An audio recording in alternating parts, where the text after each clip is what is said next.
ऋग्वेद के दशम मंडल के 181वें सूक्त का प्रथम मंत्र एक अत्यंत गूढ़ और दिव्य सत्य को प्रकट करता है।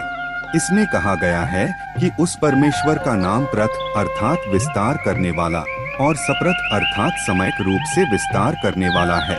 इसका अर्थ यह है कि परमेश्वर वह सत्ता है जो इस समस्त ब्रह्मांड का विस्तार करता है, उसे नियमबद्ध रखता है और ज्ञान का प्रकाश सर्वत्र फैलाता है।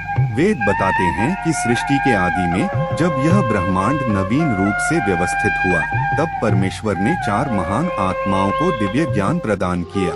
यह ज्ञान किसी मनुष्य की रचना नहीं था, बल्कि सर्वज्ञ परमेश्वर का उपहार था।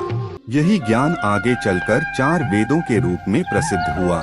ऋग्वेद, यजुर्वेद, सामवेद और अथर्ववेद। मंत्र में अग्नि, वायु, आदित्य और अंगिरस का उल्लेख है।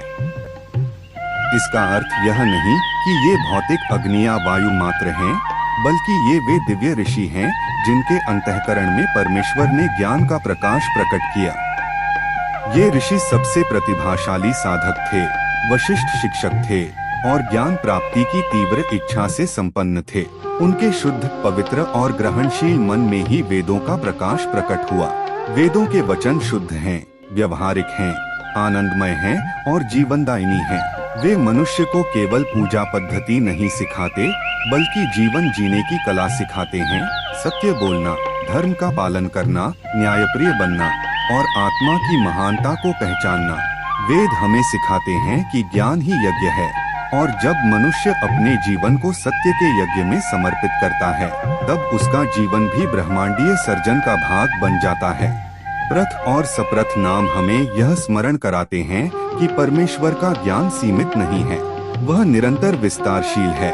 जो साधक सच्चे मन से ज्ञान की खोज करता है, जो अहंकार को त्याग कर सत्य को स्वीकार करता है, वही उस दिव्य ज्ञान को प्राप्त करने योग्य बनता है। आज आवश्यकता है कि हम वेदों को केवल ग्रंथ के रूप में न देखें, बल्कि उन्हें परमेश्वर का जीवंत उपहार मानें। हम वेदों के शुद्ध और व्यवहारिक संदेश को अपने जीवन में उतारते हैं।